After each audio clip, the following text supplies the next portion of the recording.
Dans chaque coin sombre, dans chaque murmure du vent, quelque chose se cache, attend. Mais qu'est-ce qui se cache dans l'ombre de votre propre maison?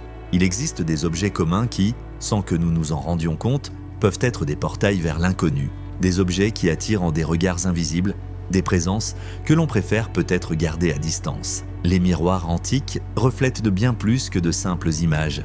Ils font résonner les secrets et les âmes des temps passés. Les boîtes à musique jouent à des mélodies oubliées qui attisent la curiosité des entités de l'au-delà. Cartes de tarot, avec des images qui parlent de destins entrelacés avec les fils du surnaturel, et les poupées de porcelaine, dont les yeux semblent suivre chacun de vos mouvements, soulevant la question « Qui d'autre joue avec elles dans le silence de la nuit ?» Et enfin, les vieux livres de sorcellerie remplis de sorts et d'invocations. N'étaient-ils que des reliques du passé ou des portails vers des malédictions indésirables au sein de votre maison? Mais pourquoi ces objets ont-ils de tels liens avec le spirituel? Y a-t-il une vérité cachée dans les pratiques que nous appelons sorcellerie? Ou s'agit-il simplement d'histoire avant d'aller au lit? Et si vous découvriez que certains de ces objets se trouvent désormais sous votre toit, sauriez-vous comment protéger votre famille des influences qu'elle peut apporter? Rejoignez-nous pour explorer les mystères des objets qui attirent les esprits et découvrir si la sorcellerie porte vraiment malheur dans votre maison. Découvrez avec nous les vérités et les mythes qui vous feront remettre en question tout ce que vous savez sur le monde spirituel. Ne manquez pas cet épisode passionnant. Abonnez-vous à notre chaîne dès maintenant, activez la cloche de notification et préparez-vous pour un voyage au-delà du voile de l'ordinaire. Après tout, la vérité est parfois plus étrange et plus terrifiante que la fiction. Premier objet, poupées ou figures humaines. Les poupées et les figures humaines existent depuis des siècles, transcendant la fonction de simples jouets ou objets de décoration. Ils ont une profonde signification spirituelle et culturelle. Diverses cultures à travers le monde ont utilisé des figures humaines dans des rituels et des pratiques spirituelles, estimant que ces figures pouvaient servir de pont entre les mondes physiques et spirituels. Cependant, lorsque ces objets sont utilisés dans des pratiques occultes ou magiques, ils peuvent devenir des points d'ancrage pour des entités spirituelles, ce qui déclenche parfois une série de phénomènes inexplicables. Le lien spirituel entre les poupées et le surnaturel trouve ses racines dans de nombreuses traditions anciennes où des figures humaines étaient utilisées dans des rituels d'invocation ou de protection. Dans le contexte contemporain, les poupées qui ressemblent à des humains et qui étaient utilisées dans des pratiques occultes peuvent attirer ces entités qui cherchent à prendre pied dans le monde physique. Ce phénomène transforme l'objet, qui devrait être inoffensif, en un éventuel contenant d'énergie que beaucoup peuvent considérer comme dérangeante, voire dangereuse. Les signes indiquant qu'une poupée peut être chargée de telles énergies varient, mais les plus courants incluent des mouvements inexpliqués. Les propriétaires de ces objets signalent parfois que les poupées changent de position d'elles-mêmes ou qu'elles semblent suivre les gens des yeux, créant ainsi une sensation inconfortable d'être observées. Ces expériences peuvent aller de légèrement inconfortables à extrêmement terrifiantes, selon la nature des énergies impliquées. Face à de tels événements, la conduite la plus prudente est de purifier l'objet. Ce processus peut impliquer des rituels allant de simples prières à l'utilisation d'encens, d'eau bénite ou de sel, éléments traditionnellement connus pour leurs propriétés purifiantes. Le but de ces rituels est de nettoyer la poupée de toutes influences ou énergies négatives qu'elle aurait pu accumuler. Il est particulièrement important de procéder à cette purification si la poupée était un cadeau ou un héritage, car l'origine et l'histoire de l'objet sont souvent inconnues. Avez-vous déjà vécu une expérience surnaturelle impliquant de vieux objets dans votre maison? Partagez votre histoire dans les commentaires. N'oubliez pas de vous abonner et d'aimer pour plus de mystères comme celui-ci. Deuxième objet, miroir ancien et enchanté. Les miroirs antiques et enchantés ont toujours suscité autant de fascination que de réception. Souvent enveloppés de légendes et d'histoires transmises de génération en génération, ils sont considérés comme de véritables portails entre les mondes physiques et spirituels, porteurs de mystères insondables. La raison spirituelle derrière cette croyance réside dans l'idée que ces miroirs peuvent être des fenêtres sur d'autres dimensions, capturant et retenant les énergies des temps et des âmes du passé. Les miroirs ne sont pas seulement des objets décoratifs ou utiles. Pour beaucoup, ce sont des entités vivantes qui stockent les recettes énergétiques de tous ceux qui y ont réfléchi. Cela est particulièrement vrai pour les antiquités, souvent héritées ou achetées sur les marchés d'antiquités sans connaître leur véritable origine ou histoire. Cette incertitude alimente la croyance selon laquelle de tels miroirs pourraient être imprégnés d'énergies résiduelles dont certaines sont négatives. Les inquiétudes concernant les vieux miroirs ne sont pas sans fondement. Certains rapports font état de personnes qui, après avoir acheté un miroir antique, ont vécu une série d'événements inexplicables. Les réflexions qui semblent déformer la réalité, non seulement physiquement mais aussi émotionnellement et spirituellement, ne sont qu'un début. Des sensations d'inconfort au passage devant le miroir ou encore la survenue de cauchemars récurrents sont des signes souvent associés à un miroir chargé d'énergie négative. Mais que faire si vous possédez un de ces miroirs? La première recommandation est d'observer. Avez-vous remarqué des sensations inhabituelles ou étranges autour du miroir? Cela pourrait être les premiers signes que quelque chose ne va pas. Il est courant d'éviter de placer les vieux miroirs dans des zones d'utilisation ou de repos constante, comme la chambre ou l'entrée de la maison. Ces zones sont considérées comme propices à la circulation d'une énergie saine et équilibrée au sein d'une maison. Outre le repérage, un nettoyage énergique du miroir est indispensable. Cette pratique peut varier selon les traditions et les traditions, mais implique généralement l'utilisation d'éléments comme du sel, de l'eau, des herbes ou encore des encens spécifiques connus pour leurs propriétés purifiantes. L'objectif est de nettoyer l'objet de toute énergie résiduelle susceptible d'influencer les qualités de l'environnement. Dans les cas où des sentiments négatifs persistent, ou si des événements plus intenses commencent à se produire, demander l'aide d'un spécialiste du nettoyage spirituel peut être la prochaine étape. Ces professionnels possèdent des connaissances et des techniques plus approfondies pour faire face aux perturbations spirituelles pouvant être liées au miroir. Lorsqu'il s'agit de miroirs anciens, il est essentiel de maintenir une approche respectueuse et prudente. Indépendamment de nos opinions personnelles sur le spirituel, considérer l'énergie que des objets comme ceux-ci peuvent accumuler au fil des années nous aide à mieux comprendre comment interagir avec eux. Après tout, plus que de simples réflexions, ils peuvent être les gardiens d'histoires et d'énergie qui, si elles ne sont pas spécifiquement entretenues, peuvent affecter bien plus que la simple décoration d'une pièce. Troisième objet, meubles et objets anciens hérités. Les meubles et objets anciens hérités sont plus que de simples objets de décoration. Ce sont des capsules temporelles imprégnées de l'histoire et des énergies de leurs anciens propriétaires. Cependant, outre leur valeur esthétique et historique, ces objets peuvent également porter des traces d'émotions et d'événements passés, surtout s'ils sont liés à des périodes de souffrance, de tristesse ou à des pratiques spirituelles douteuses. La raison spirituelle de prendre un soin particulier à ces objets réside dans la conviction que les meubles peuvent conserver l'énergie environnementale et émotionnelle souvent ressentie en leur présence. Cette énergie peut influencer subtilement mais profondément l'atmosphère d'une nouvelle maison, affectant le bien-être émotionnel et spirituel de ses nouveaux occupants. Les signes indiquant qu'un meuble ancien peut être chargé d'énergie négative incluent des événements tels que des bruits inexpliqués émanant de l'objet, des changements de température autour de lui, ou même un sentiment persistant de nostalgie ou de tristesse à proximité. Ces signes peuvent être particulièrement intenses dans les pièces qui ont été témoins d'événements traumatisants ou qui ont été utilisées dans des rituels ésotériques.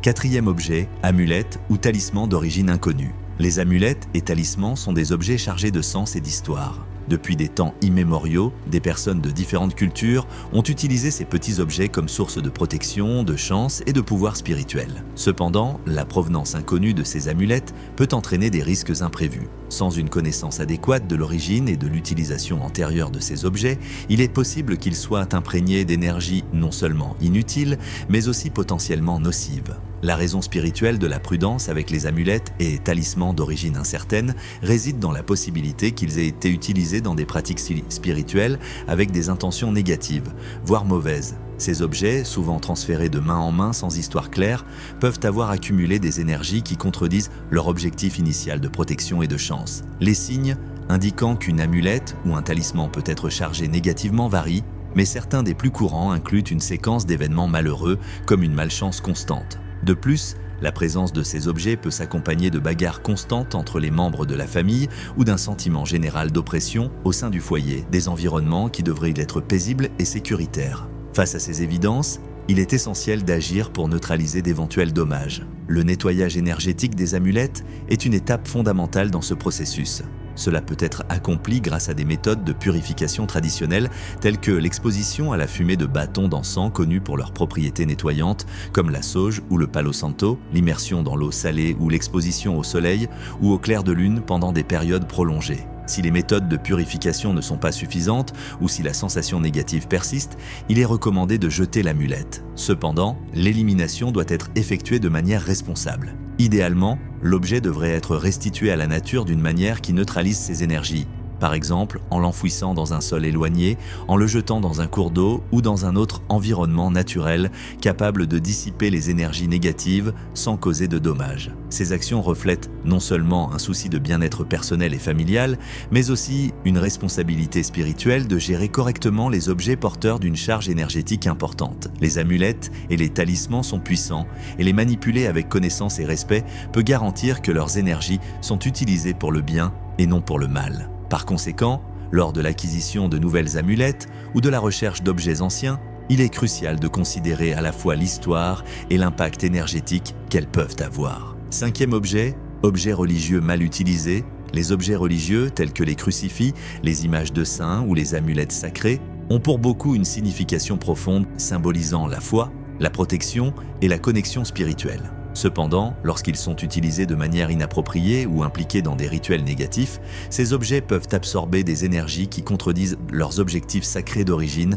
devenant ainsi des sources d'influence négatives. La raison spirituelle de la contamination de ces objets sacrés est le détournement de leur utilisation vers des pratiques pouvant impliquer des intentions malveillantes ou négatives. De telles pratiques peuvent profondément altérer la nature spirituelle de l'objet, l'imprégnant d'énergie opposée à son intention originelle de sainteté et de protection. Les signes indiquant qu'un objet religieux a pu être utilisé à mauvais escient varient, mais parmi les plus courants figurent des cassures ou des dommages fréquents sans cause apparente. De plus, une vibration dense au toucher de l'objet ou un sentiment d'oppression en sa présence indique que quelque chose ne va pas. Ces objets, qui devraient être source de confort et de paix, lorsqu'ils sont corrompus, peuvent te provoquer un sentiment d'inconfort ou d'agitation. Pour faire face à ces situations, la première étape consiste à consacrer des objets religieux. Ce processus implique des rituels spécifiques qui peuvent varier selon la tradition religieuse à laquelle appartient l'objet. Il comprend généralement des prières, des onctions d'huile sacrée ou des purifications à l'eau bénite, destinées à restaurer la pureté spirituelle et la fonction protectrice de l'objet. Nous voulons avoir de vos nouvelles. Selon vous, quel objet attire le plus les esprits? Laissez votre commentaire ci-dessous. Abonnez-vous à la chaîne pour ne pas manquer nos enquêtes paranormales et cliquez sur le bouton « J'aime » si vous avez aimé cette vidéo. Sixième objet, livre sur l'occultisme ou la sorcellerie. La fascination pour les livres sur l'occultisme ou la sorcellerie peut être considérée à la fois comme une recherche de connaissances anciennes et une incursion dans le mystique et l'inconnu. Cependant, ces livres ne sont pas de simples recueils de curiosités. Ils contiennent souvent des rituels, des incantations et des sorts qui transcendent les mots imprimés, agissant comme des portails vers les énergies et entités spirituelles. Ces livres, remplis d'une aura de mystère, servent souvent d'instruments à des pratiques qui vont au-delà de l'entendement commun. Ils sont souvent les héritiers d'une chaîne de transmissions orales codées dans des textes. C'est là que réside le danger. Tout au long de leur existence, ces livres ont pu être utilisés dans d'innombrables rituels, accumulant des énergies qui n'ont peut-être pas été complètement scellées. Ces énergies peuvent être responsables du maintien des portails ouverts à travers lesquels les entités peuvent se déplacer librement entre leur monde et le nôtre. Interagir avec ces livres peut déclencher une série de manifestations étranges. Certaines personnes rapportent un sentiment constant d'être observées, comme si des yeux invisibles suivaient chacun de leurs mouvements. D'autres symptômes incluent une sensation de froid inexplicable au toucher des pages du livre ou un inconfort persistant qui apparaît peu de temps après l'achat. Il existe également des cas où des événements de malchance commencent à se produire avec une fréquence alarmante peu de temps après avoir ramené le livre à la maison, ce qui suggère un lien direct avec les énergies contenues dans l'objet. Certains des objets mentionnés se trouvent-ils chez vous? Dites-nous comment ils vous sont parvenus et si vous avez vu quelque chose d'inhabituel. Abonnez-vous pour du contenu plus intriguant et aimez aider notre chaîne à se développer. La première étape consiste à faire preuve de prudence. Si vous êtes attiré par ce type de littérature, il est essentiel de l'aborder avec un respect éclairé pour les forces qu'elle peut contenir. Avant d'acheter un livre occulte d'occasion, par exemple, renseignez-vous sur sa provenance et les circonstances dans lesquelles il a été conservé. Si vous possédez déjà un de ces livres et commencez à remarquer des phénomènes inhabituels ou des sensations négatives autour de vous, il peut être judicieux de reconsidérer leur présence dans votre environnement. Dans de nombreuses traditions, on pense que la meilleure façon de se débarrasser d'un livre problématique est d'utiliser le feu, une combustion rituelle censée purifier les énergies attachées à l'objet. Pendant le processus, on peut réciter des prières ou effectuer un petit rituel de purification, demandant que toutes les connexions spirituelles soient dissoutes et que la paix soit rétablie. Pensez maintenant aux moments inexplicables que vous avez pu vivre dans votre propre maison. Des bruits sans source apparente, des ombres qui bougent au coin de l'œil, ou encore cette sensation inexplicable d'être observé. S'agit-il simplement de coïncidence ou est-ce qu'il se passe autre chose? Se pourrait-il que l'un de ces objets attirant les esprits se trouve maintenant dans votre maison, entraînant avec lui des forces dépassant notre entendement? Sorcellerie, objets maudits, pratiques d'invocation anciennes. Ces éléments peuvent-ils vraiment porter malheur ou influence négative dans votre intérieur? Et surtout, si vous découvrez que vous possédez l'un de ces objets, saurez-vous comment vous en occuper pour rétablir la paix et la sécurité dans votre environnement? Alors que nous approchons de la fin de cette vidéo, je souhaite que vous réfléchissiez au pouvoir de ces objets et aux énergies qu'ils peuvent héberger. Considérez l'impact qu'ils peuvent avoir non seulement sur l'environnement physique, mais aussi spirituel et émotionnel de votre vie. Assurez-vous de vous abonner à la chaîne et d'activer la cloche de notification pour ne pas manquer nos prochaines vidéos dans lesquelles nous explorerons ces problèmes plus en profondeur et proposerons des solutions et des méthodes pour protéger votre maison et votre famille de ces influences cachées. Êtes-vous prêt à en découvrir davantage sur le monde mystérieux qui pourrait se cacher dans votre propre maison? Quelles mesures prendriez-vous pour garantir que votre maison reste un sanctuaire de paix et de protection? Partagez vos expériences et vos réflexions dans les commentaires ci-dessous. Chaque vidéo que nous préparons est conçue pour vous guider à travers les ombres des chemins inconnus et lumineux que peu de gens osent explorer. Abonnez-vous maintenant et rejoignez-nous dans ce voyage intrigant et révélateur. Ne manquez pas l'occasion de percer les mystères qui peuvent se cacher dans votre maison. À bientôt!